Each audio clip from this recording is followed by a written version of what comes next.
friends, welcome to Adish சமையல். இன்னைக்கு நம்ம பார்க்க போறது ரேஷன் அரிசியில எப்படி நல்லா சாஃப்ட்டா மல்லிகைப்பூ மாதிரி இட்லி செய்யறதுன்னு தான் பார்க்க போறோம். எப்படி செய்யறதுன்னு பார்க்கலாம். வாங்க வீடியோக்குள்ள போகலாம். இப்போ இட்லி செய்யறதுக்கு தேவையான அரிசி உளுந்து எல்லாத்தையும் ஊற போட்டுறலாம். நான் இப்போ ஒரு கிண்ணம் எடுத்துர்க்கேன். இந்த படியால தான் இன்னைக்கு நான் அளவு எடுக்க போறேன். இது வந்து அரைப்படின்னு சொல்லுவோம். நீங்க எந்த கிளாஸ்ல கூட எடுத்துக்கலாம். இப்போ இதால நம்ம வந்து 1 கப் எடுத்துர்க்கேன். அதாவது தலையை தட்டி 1 கப் அரிசி எடுத்துர்க்கேன். ரேஷன் அரிசி தான். இதை சேர்த்துக்கலாம். இப்போ இன்னைக்கு மொத்தம் இந்த படியால் 2 படி அரிசி, அடுத்தது 1/4 படியில் அடைக்க போகிறோம் நம்ம. இப்போ 2வது கப் சேர்த்துக்கலாம். இப்போ 1/4 படியில் 1/4 படி அரிசி எடுத்திருக்கேன். அந்த படியில் பாதி அளவு வர்ற அளவு தான் இந்த 1/4 படி இருக்கும். நீங்கள் இப்போ ஒரு கிளாஸ் எடுக்கிறீங்கன்னா அதில் பாதி கிளாஸ் எடுத்துக்கோங்க. இப்போ நம்ம மொத்தம் 1/4 படி அரிசி சேர்த்துருக்கோம். இதுக்கு 1/4 படி பச்சரிசி சேர்த்துக்கலாம். பச்சரிசி சேர்த்து செய்யும்போது நமக்கு வந்து இட்லி நல்லா சாஃப்டாக இருக்கும். அதனால நான் 1/4 படி பச்சரிசி சேர்த்துக்கிறேன். இதுவும் ரேஷன் அரிசி தான். இப்போ நம்ம மொத்தம் 1.5 படி அரிசி சேர்த்துருக்கோம். இப்போ நம்ம மெஷரிங்னு பார்த்தோம்னா 3 கப் டோட்டலாக 2.5 கப் வந்து இட்லி அரிசி ரேஷன் அரிசி, 1/2 கப் வந்து பச்சரிசி எடுத்துக்கோங்க.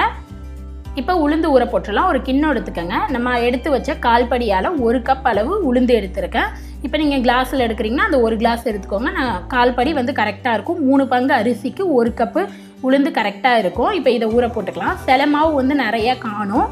குவான்டிட்டி நிறையா வர்ற மாதிரி இருந்ததுன்னா நீங்கள் கொஞ்சம் கம்மி பண்ணிக்கலாம். ஆனால் மேக்ஸிமம் வந்து இந்த 1 கப் அளவு தான் கரெக்டாக இருக்கும். இதோட ஒரு 2 ஸ்பூன் வெந்தயம் சேர்த்துக்கலாம். நீங்கள் தனியாக கூட ஊற வச்சுக்கலாம். இதிலையே சேர்த்து ஊற வச்சுக்கலாம். நம்ம அரைக்கும் போது ஒன்றா தான் அரைக்க போகிறோம். அதனால் நான் உளுந்துலேயே சேர்த்து ஊற வச்சுக்கிறேன். இப்போ இது ரெண்டையும் நம்ம நல்லா ஒரு 4-5 டைம் வாஷ் பண்ணிக்கலாம். வாஷ் பண்ணிவிட்டு இப்போ பார்க்கலாம். இப்போ நல்லா வாஷ் பண்ணியாச்சு. 4-5 டைம் வாஷ் பண்ணிக்கோங்க. ஏன்னா அழுக்கு நிறையா வரும். இதை வாஷ் பண்ணி செஞ்சால் தான் நமக்கு வந்து இட்லி நல்லா வெள்ளையாக இருக்கும். இப்போ இதை வந்து நம்ம தண்ணி ஊற போட்டுடலாம். தேவையான அளவு தண்ணி ஊற்றிக்கோங்க.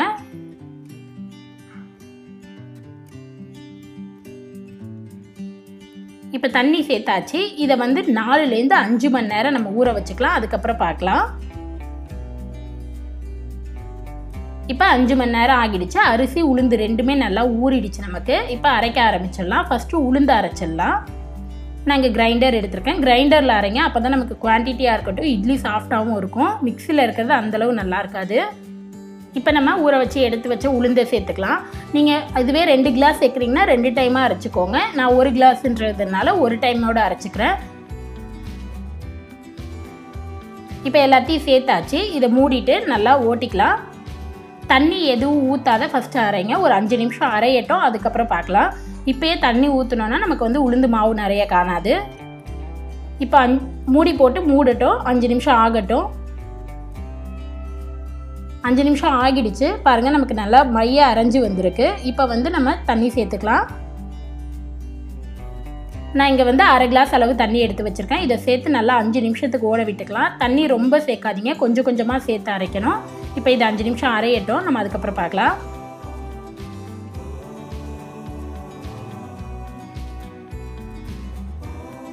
அஞ்சு நிமிஷம் ஆகிடுச்சு. பாருங்கள் நமக்கு உளுந்து நல்லா குவான்டிட்டி நிறையவே வர ஆரம்பிச்சிருச்சு. இப்போ மறுபடியும் நம்ம தண்ணி சேர்த்துக்கலாம். அதே கிளாஸில் 1/2 கிளாஸ் அளவு தண்ணி எடுத்து வச்சுருக்கோம். அதையே சேர்த்து நல்லா ஒரு 5 நிமிஷத்துக்கு ஓட்டிக்கலாம். இதே போல் ஒரு 4லேருந்து 5 டைம் வந்து தண்ணி சேர்த்து அரைங்க. அப்போ தான் நமக்கு வந்து குவான்டிட்டி நிறையா வரும். இட்லி நல்லா சாஃப்டாக இருக்கும். இப்போ இது 5 நிமிஷம் ஓடட்டும். ஒரு 4லேருந்து 5 டைம் தண்ணி ஊற்றி நம்ம அரைச்சிட்டு அதுக்கப்புறம் கடைசியாக பார்க்கலாம். இப்போ டோட்டலாக 1/2 hour ஆகிடுச்சுங்க. நான் ஒரு 5 டைம் தண்ணி தெளித்து ஆட்டினேன். இந்த மாதிரி வந்திருக்கு. நல்லா இந்த கன்சிஸ்டன்சியில் இருக்கணும். அப்போ தான் நமக்கு வந்து இட்லி நல்லா சாஃப்டாக இருக்கும். உங்கள்கிட்ட நான் பேட்டர் எடுத்து காட்டுறேன் பாருங்கள். இந்த மாதிரி நல்லா திக்காக இருக்கணும். இப்போ இது வந்து ஒரு 1/2 hour ஓடிச்சினாலே நமக்கு நல்லா மழிஞ்சு வந்துடும். இப்போ இதை ஆஃப் பண்ணிவிட்டு நம்ம வழித்து எடுத்துக்கலாம். என்னோடது அப்படியே வழிக்க கஷ்டமாக இருக்குன்றதுனால நான் ஃபஸ்ட்டு கல்லை ரிமூவ் பண்ணி ஒரு பிளேட்டில் எடுத்து வச்சுட்டு அதை அப்படியே ஊற்றிக்கலாம்.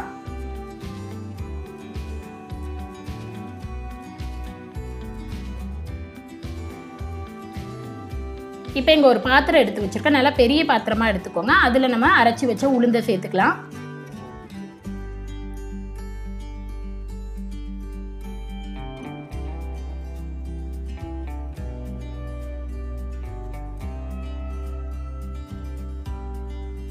இப்போ நம்ம எல்லா உளுந்தையும் சேர்த்தாச்சு. பாருங்கள், ஒரு 1/4 பக்கெட் அளவுக்கு வந்திருக்கு நமக்கு. இப்போ நம்ம அரிசி அரைக்க ஆரம்பிச்சிடலாம். இப்போ ஊற வச்சு எடுத்து வச்ச அரிசியை சேர்த்துக்கலாம். என்னோடய கிரைண்டர் வந்து 2 கிலோ வரையும் பிடிக்கும், அதனால இது 1.5 கிலோன்றதுனால நான் ஃபுல்லாக அப்படியே சேர்த்துக்கிறேன். உங்களுக்கு எவ்வளோ குவான்டிட்டி பிடிக்குமோ அந்தளவு பார்த்து சேர்த்துக்கோங்க. இப்போ அரிசி எல்லாத்தையும் சேர்த்தாச்சு. இப்போ இதையும் மூடிட்டு நல்லா ஓட்ட ஆரம்பிச்சிடலாம். இப்போ வந்து தண்ணி சேர்த்துக்கலாம். நமக்கு தேவையான அளவு தண்ணி சேர்த்துக்கலாம். நான் வந்து ஒரு 2 கிளாஸ் அளவு சேர்த்துக்கிறேன். அரிசின்றதுனால கொஞ்சம் எக்ஸ்ட்ராவே சேர்த்துக்கலாம். இப்போ சேர்த்து விட்டு இதை நல்லா ஒரு 1/2 hour ஓட விட்டு பார்க்கலாம். இடையில தண்ணி பத்தலைன்னா கொஞ்சம் கொஞ்சமாக ஊற்றி நம்ம இந்த மாதிரி அரைச்சி எடுத்துக்கலாம். இப்போ நல்லா அரைச்சி எடுத்துகிட்டு பார்க்கலாம். கொஞ்சம் கொரப்பாக அரைச்சிக்கோங்க, நல்லா பேஸ்ட்டாக அரைக்காதீங்க. இப்போ 20 நிமிஷம் ஆகிடுச்சு, நல்லா மழிஞ்சிடுச்சு. நான் ஓப்பன் பண்ணி பார்க்கலாம். இடையில ஒரு 2 டைம் நான் தண்ணி தெளிச்சா ஆட்டினேன். எனக்கு கரெக்டான கன்சிஸ்டன்சி வந்துடுச்சு. இப்போ நான் எடுத்து காட்டுறேன் பாருங்கள். இந்த அளவுக்கு எடுத்துக்கோங்க.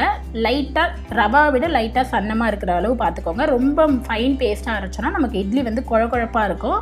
இந்த மாதிரி அரைச்சி எடுத்துக்கோங்க. இப்போ இதையும் வழித்து எடுத்துக்கலாம். நம்ம இப்போ உளுந்து எடுத்து வச்சுருக்கோம் இல்லையா, அதே பவுலில் இதையும் சேர்த்துக்கலாம்.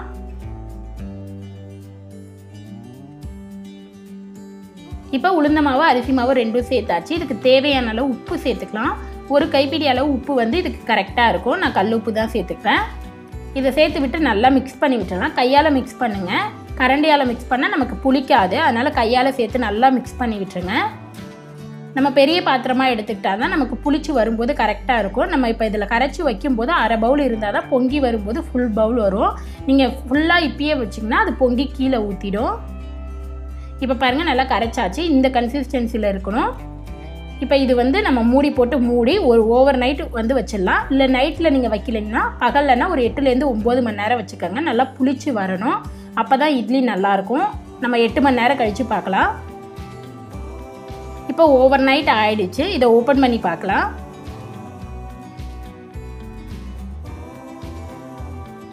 இப்போ பாருங்கள், நமக்கு நல்லா புளிச்சு நல்லா பொங்கி வந்திருக்கு. நம்ம அரை கிண்ணம் தான் வச்சோம், நல்லா ஃபுல்லாக வந்திருக்கு.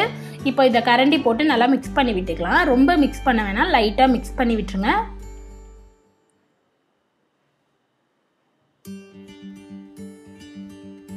இப்போ நல்லா மிக்ஸ் பண்ணியாச்சு. நம்ம இட்லி ஊற்ற ஆரம்பிச்சிடலாம். பிளேட்டில் இந்த மாதிரி துணி போட்டு தண்ணி தெளித்து எடுத்து வச்சுருக்கேன்.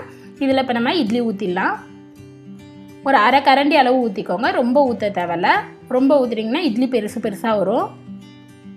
இதே போல் நம்ம 2 பிளேட்டையும் ஊற்றி எடுத்துக்கலாம். இப்போ இங்கே இட்லி ஊற்றியாச்சு. நம்ம பானையில் வச்சிடலாம். இங்கே தண்ணி நல்லா கொதிக்க போகுது. நம்ம ஊற்றி வச்ச இட்லி பிளேட் எடுத்து வச்சுக்கலாம்.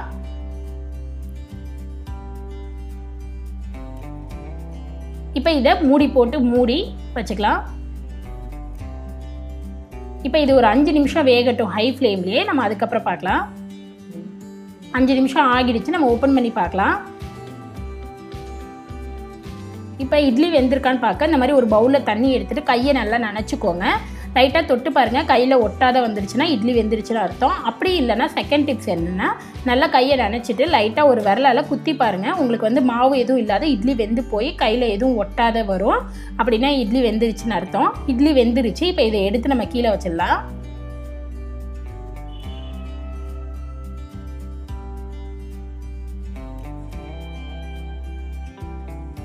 இதே போல் 2 பிளேட்டையும் நம்ம ஃபஸ்ட்டு எடுத்து வச்சிடலாம். இப்போ நான் ஒரு பிளேட் எடுத்து வச்சுருக்கேன். இப்போ இந்த இட்லியெல்லாம் நம்ம எடுத்து வச்சுக்கலாம். இந்த மாதிரி பவுலில் தண்ணி வச்சுக்கோங்க. லைட்டாக மேலே தண்ணி தெளித்து விட்டுட்டு இந்த மாதிரி துணியை லைட்டாக எடுத்து விடுங்க. நமக்கு இட்லி நல்லா எடுத்துக்கிட்டு வரும்.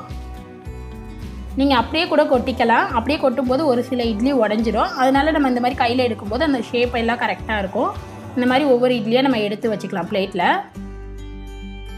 பாருங்கள், துணியில் எதுவுமே ஒட்டலை, நல்லா சாஃப்டாகவும் இருக்குது. கையில் நல்லா தண்ணியை நனைச்சிட்டு இந்த மாதிரி எடுங்க. அப்போ தான் நமக்கு சுடாது. இப்போ இதே போல் எல்லா இட்லியும் நம்ம எடுத்துகிட்டு பார்க்கலாம்.